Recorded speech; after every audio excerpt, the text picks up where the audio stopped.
नमस्कार साथियों, आज हम बात करेंगे भारतीय संविधान की अनुसूचियों के बारे में। ठीक है, तो बहुत ही महत्वपूर्ण प्रश्नोत्तरी होने वाली है।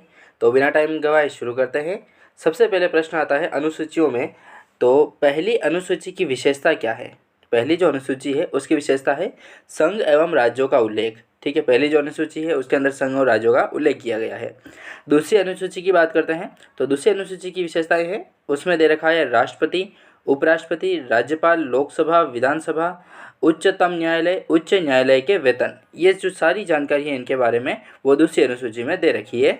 ठीक है, फिर बात करते हैं तीसरी अनुसूची की। तो तीसरी अनुसूची की विशेषता है, उसमें दे रखा है व्यवस्थापिका के सदस्य, मंत्री, राष्ट्रपति, उपराष्ट्रपति, न्यायाधीशों के लिए शपथ के लिए जाने वाली प्रतिज्ञा का प्रारूप जो भी है वो तीसरी अनुसूची में दिया गया है।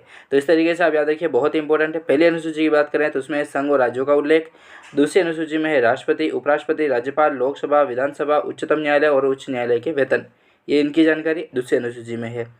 तीसरी अनुसूची की बात करें तो तीसरी अनुसूची में व्यवस्थापिका के सदस्य, मंत्री, राष्ट्रपति, उपराष्ट्रपति, न्यायाधीशों के लिए शपथ लिए जाने वाली प्रतिज्ञा का प्रारूप जो तैयार किया गया है वो तीसरी अनुसूची में है। ठीक है, नेक्स्ट चौथी अनुसूची की विशेषता क्या है? तो चौथी अनुसूची जो है उसके अंतर्गत राज्यसभा में विभिन्न राज्यों एवं केंद्र शासित प्रदेशों में स्थानों के आवंटन का उल्लेख किया गया है चौथी अनुसूची में। ठीक है, पांचवी अनुसूची के अंतर्गत आता है अनुसूचित क्षेत्रों और अनुसूचित जनजातियों के प्रशासन के बारे में जानकारी। ठीक है, वो पांचवी अनुसूची से संबंधित है। छठी अनुसूची की बात करें तो छठी अनुसूची के अंतर्गत असम, मेघालय, त्रिपुरा और मिजोरम, इनके बारे में जो विशेषताएं हैं, इनके बारे में जो नए बने हैं उनके बारे में छठी अनुसूची के अंतर्गत रखा गया है।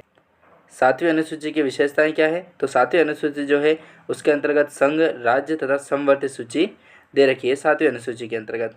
आठवीं अनुसूची की विशेषता है, तो आठवीं अनुसूची के अंतर्गत आता है भारत के 22 भाषाओं का उल्लेख है। ठीक है, भारत की जो महत्वपूर्ण 22 भाषाएं हैं उनके बारे में आठवीं अनुसूची के अंतर्गत दे रखा है। नौवीं अनुसूची की विशेषता क्या है? तो नौवीं जो अनुसूची है उसके अंतर्गत भूमि सुधार संबंधित अधिनियम पारित जो भी करते हैं वो इसके अंतर्गत आते हैं नौवीं अनुसूची के अंतर्गत। ठीक है, भूमि सुधार।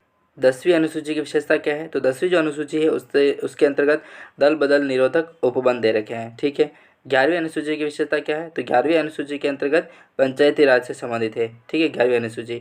12वीं अनुसूची की विशेषता क्या है? तो 12वीं अनुसूची की बात करें तो उसके अंतर्गत नगर पालिका से संबंधित जानकारी दे रखी है 12वीं अनुसूची के अंतर्गत। ठीक है, 12वीं के अंदर है नगर पालिका से संबंधित जानकारी, 11वीं में है पंचायती राज से संबंधित और 10वीं में है दल बदल निरोधक उपबंध के बारे में। ठीक है, तो ऐसे ही महत्वपूर्ण वीडियोज़ के लिए लाइक एंड सब्सक्राइब करें। मिलते हैं नेक्स्ट वीडियो में।